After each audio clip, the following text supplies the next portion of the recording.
Un petit mot pour nous présenter. Donc, vous avez deux des trois fondateurs qui sont devant vous aujourd'hui. Notre background, c'est 20 ans d'expérience dans le monde de la cyber. On avait accompagné un contrat de défense entre les Émirats arabes unis et la France il y a 20 ans, dans la vente des Mirage 2000. On faisait partie des équipes qui avançaient pour vendre de la cybersécurité gouvernementale. Et il y a une dizaine d'années, on s'est orienté vers la cybersécurité industrielle. Et on est revenu en France il y a seulement 3 ans, donc on est peu connu en France. On est vraiment sur un marché très spécifique de niche, la raison pour laquelle on s'adresse à vous aujourd'hui. Bon, on a des bureaux en France, au Moyen-Orient, en Asie et au Canada. On passe. Et je laisse ce beau schéma expliqué par Laurent qui l'a fait et je lui laisse la propriété. Bon, donc là, l'idée, c'est vraiment de faire une vision très simple de ce que c'est la segmentation des réseaux. Donc pour prendre une image schématique, si on prend l'image du château fort, il y a deux grands types de segmentation. On va avoir la segmentation périmétrique, donc la protection des attaques extérieures vers l'intérieur, ça va être les douves. Et on va avoir la protection intérieure, qui va être beaucoup plus sur la partie micro-segmentation et qu'on appelle est-ouest en interne. Ça peut être par exemple les gardes ou les portes intérieures du château. Alors nous, on est spécifiquement sur la périphérique, donc l'attaque du nord externe vers le sud interne. Et la valeur sécuritaire de ça, ça va être de protéger des réseaux extrêmement critiques, donc parmi les plus critiques. Alors soit des industries elles-mêmes critiques, soit des zones critiques des industries moins critiques, et des protégés de menaces externes. Pour prendre juste un exemple pour parler, ça va être si on veut isoler une zone OT industrielle d'une partie IT qui peut être attaquée et garantir qu'aucune attaque ne peut franchir, on va utiliser ce type de solution de segmentation réseau physique. Alors aujourd'hui, 99%, peut-être 100% de la segmentation des réseaux se fait à partir de pare-feu ou de firewall. Nous, on est complémentaires, c'est-à-dire qu'on va apporter une couche de sécurité supérieure parce qu'aujourd'hui, les pare-feux, le firewall, il y a une partie logicielle, il y a de la configuration. Les firewalls de certains pays ont des backdoors également, donc ça ne peut pas assurer pour les entités critiques, très critiques et gouvernementales, une sécurité à 100%. Et il y a d'ailleurs un site qui est connu, qui est public, qui s'appelle cve.org, Common Vulnerability Exposure, qui va vous lister par marque et toutes les vulnérabilités que vous pouvez retrouver. Donc nous, on va venir compléter ce dispositif. Aujourd'hui, il y a 3 manières de faire de la segmentation des réseaux. C'est assez schématique, mais c'est pour résumer. Il y a la partie air-gap. Air-gap, ça veut dire qu'il n'y a aucune connexion physique entre les deux réseaux. Et ce sont des personnes, des équipes qui ont des clés USB, des CD-ROM, et qui vont basculer des données manuellement d'un point A à un point B. C'est ce qui s'est passé, on en a parlé dans la présentation précédente avec Stutnext. C'était exactement air-gap, manuellement, et donc ils ont pu injecter un virus. Aujourd'hui, le air-gap est de moins en moins possible, parce que d'une part, ce n'est pas du temps réel, il y a la fiabilité de la personne qui va le faire, et dans un monde d'industrie 4.0 de digitalisation, c'est très dur de contenir le air-gap. Et en plus, il y a des enjeux de sécurité physique sur les personnes. Exactement. La deuxième partie, on en a parlé, c'est la partie pare-feu firewall. Je ne vais pas revenir dessus, mais effectivement, ça couvre une grande partie du marché. Il faut des firewalls, mais sur une partie de votre réseau, il est peut-être nécessaire d'avoir des solutions plus sécurisées. Et nous, ce que l'on fait, ce qu'on développe depuis maintenant une dizaine d'années, même une quinzaine d'années, c'est ce qu'on appelle des data diodes. Alors, qu'est-ce que c'est une data diode? On a ramené celle de notre partenaire qui est sur le standard NTIS ici. C'est un petit objet comme ça, c'est du hardware, pur hardware, que vous allez mettre entre deux réseaux, le réseau OT, donc industriel, et le réseau IT, par exemple, et qui va vous permettre de transférer des données de façon unidirectionnelle, c'est-à-dire dans un seul sens, l'impossibilité physique de revenir en arrière. La data diode se met au niveau physique de votre réseau, c'est vraiment une fibre optique avec un émetteur, un receveur. Ce sujet de data diode, il est peu connu aujourd'hui. Il y a des grands acteurs, Thales a une data diode. Tous les pays ont développé leur propre data diode pour des problèmes, pour des besoins gouvernementaux ou de défense. Et il y a beaucoup d'organisations et de standards qui revendiquent, ou en tout cas qui proposent et qui suggèrent d'insérer des data diodes dans votre dispositif. On a juste listé ceux sur lesquels on s'appuie en fonction des pays où on travaille. Et il y en a une sur laquelle qui va être très importante dans le cadre de NIS 2, je pense. C'est l'IEC 62443 qui est le seul standard aujourd'hui qui couvre la partie OT, donc industrielle. C'est un peu le pendant de l'ISO 27000, mais pour la partie industrielle. cette norme, elle n'est pas parfaite, mais elle donne bien une classification de l'information et toutes les solutions qu'on peut proposer. Et nous pensons que la NIS 2, dans tous les pays, les organismes comme l'ANSSI ou dans les autres pays vont s'appuyer sur ce standard IEC 62443 pour mettre en place effectivement de façon très opérationnelle la NIS 2. Alors nos sujets aujourd'hui, nous on couvre 3 gros secteurs, hein, vous l'avez compris, industrie. Donc on travaille uniquement avec les industries critiques, OIV, OSE aujourd'hui, ce qu'ils vont appeler dans le cadre de NIS 2, c'est EIE. EIE, exactement, on va changer d'acronyme. On travaille beaucoup avec les gouvernements, donc tout ce qui va être défense, l'immigration, les douanes. On a une offre également cloud. Vous savez qu'il y a le Segnum Cloud qui se met en place. Et dans les parties vraiment critiques, votre dernière, la sauvegarde immuable, certains fournisseurs de cloud, notamment américains, proposent de mettre des diodes aujourd'hui pour garantir la dernière sauvegarde qui serait immuable. Alors les applications, on en a parlé un petit peu rapidement, mais on se retrouve effectivement dans les sujets d'interception, dans les sujets de secret, des informations de défense secret, tout ce qui est CCTV également, les caméras. On a vu le cas en Ukraine, la capacité à distance de prendre la main sur les caméras pour les orienter différemment. Aujourd'hui, on a des applications où des fournisseurs de caméras nous demandent de mettre des diodes pour qu'on soit sûr qu'il n'y ait personne qui puisse aller chercher déjà la vidéo et bouger les caméras à distance.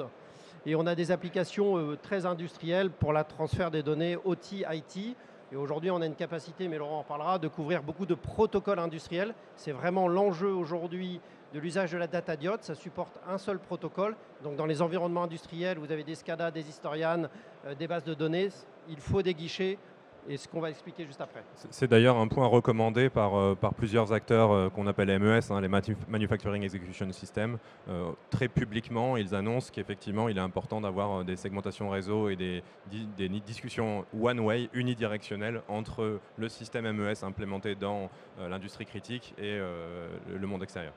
Alors concrètement, dans la NIS 2, il y a une partie de la NIS 2 qui va être le préambule 89 dans lequel vous allez retrouver le terme segmentation des réseaux. C'est exactement le sujet dont on parle là maintenant. NIS 2, ça va être assez important à déployer. Il y a une partie segmentation des réseaux. Dans la partie segmentation des réseaux, il va y avoir ce standard ou cette norme IEC qui va pouvoir être pris en main aussi par les industriels.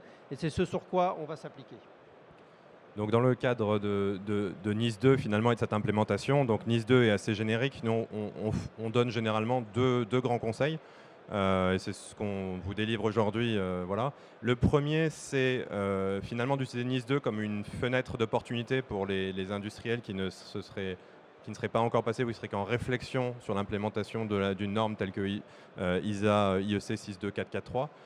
Finalement, puisqu'il faut y aller avec NIS 2, donc il y a un choix de framework très concret à prendre. Et donc le framework ISA est une bonne solution pour ça, puisqu'il est internationalement reconnu. J'avance un tout petit peu.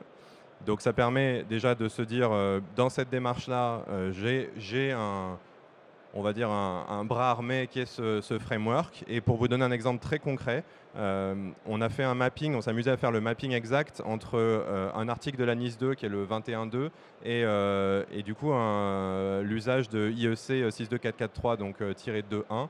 Et plus précisément pour ce qui nous intéresse aujourd'hui, c'est le sous-article E, donc qui traite dans NIS 2 de la partie Network Segmentation et qui a son pendant direct recommandé sur la 4334 en IEC. Alors c'est un peu technique, mais c'est pour vous dire vraiment qu'il faut retrouver à chaque fois dans la partie gouvernance son pendant exécutoire. Ça, c'était le premier conseil. Le deuxième, ça doit, du coup, comme c'est un élément vital et visible dans ces différentes normes et standards, il ne faut pas le négliger. Ça, c'est un point un peu bête. Et du coup, voilà. Si on prend maintenant, donc en partant de la NIS 2, qui est finalement assez abstraite sur les recommandations qu'elle donne, si on l'implémente en IEC 62443, on s'aperçoit que pour la partie Security Level 4, donc niveau le plus élevé, on va avoir tout ce qui va être la Physical Network Segmentation, qui va permettre d'avoir une réponse valide avec les data diodes hardware. Et c'est a priori la seule solution, on va dire non débattable, parce qu'il existe aussi des solutions dont on ne va pas parler aujourd'hui qui peuvent se placer dans ce domaine-là, mais en tout cas c'est la seule solution absolue qui est capable de répondre à cette thématique-là et qui globalement va être capable de couvrir 100% des normes de sécurité requises. Alors, cela étant, il faut faire attention parce que sur le marché, il y a quand même pas mal d'acteurs de data diodes et en tout cas qui proclament être des data diodes et toutes les data diodes ne se valent pas. Donc, nous, on insiste sur un point, c'est qu'on parle de data diode optique. Donc, vraiment, ça va être sur une garantie optique que la communication est unidirectionnelle, qu'elle ne peut pas passer dans notre sens. Alors ça, si vous êtes capable d'aller plus vite que la lumière, mais ça, on pourrait en reparler. Mais sinon, effectivement, vous avez une garantie physique, et ce qui n'est pas le cas de tous les autres types de connectiques. Donc ça, c'est le premier point, c'est qu'est-ce que contient le produit réellement. Le deuxième point, ça va être les certifications. Alors en France, le plus haut niveau, c'est la qualification ANSI. Donc ce dont on vous parle, c'est qualifié ANSI. Il y a d'autres normes également, notamment la Common Criteria EL7+, il n'y a que très très peu de produits dans le monde qui l'ont également.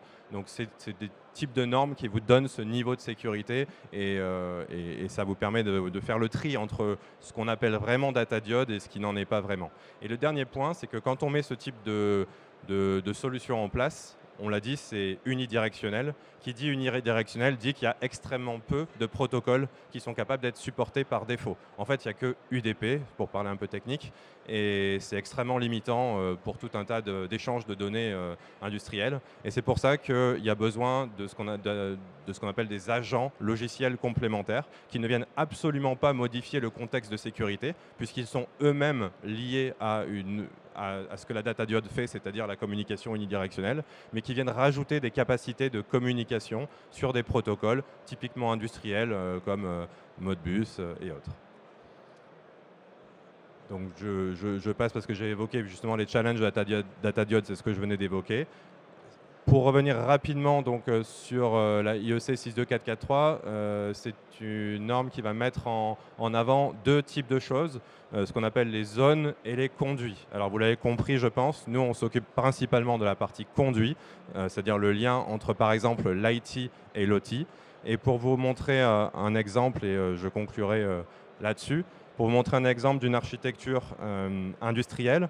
Donc on va mettre ce type de data diode avec des agents logiciels au nord et au sud pour séparer complètement la partie OT de la partie IT. Et de la même façon, il y a un enjeu de séparer au sein de l'OT, de séparer la partie safety de non-safety. Et donc, du coup, vous allez avoir, bien sûr, aucune possibilité d'attaque, même pour un attaquant qui serait rentré dans la partie OT, vous n'aurez aucune possibilité d'attaque sur la partie safety, c'est-à-dire la garantie que la sécurité humaine, notamment, est bien maintenue en toutes circonstances. Voilà, donc ce qu'on a essayé de vous dire, c'est de faire attention à la segmentation des réseaux, ça c'est un premier point, de choisir bien sûr les zones de votre industrie où celle-ci est importante et quels sont les éléments à mettre en œuvre dans les zones les plus critiques. Et puis, si vous faites le choix d'une data diode, de bien faire attention au type de data diode et aux certifications. Et en l'occurrence, en France, qualification ANSI, c'est vraiment ça le critère unique. Et il n'y a qu'une seule diode qui est qualifiée ANSI pour l'instant, d'autres l'ont été.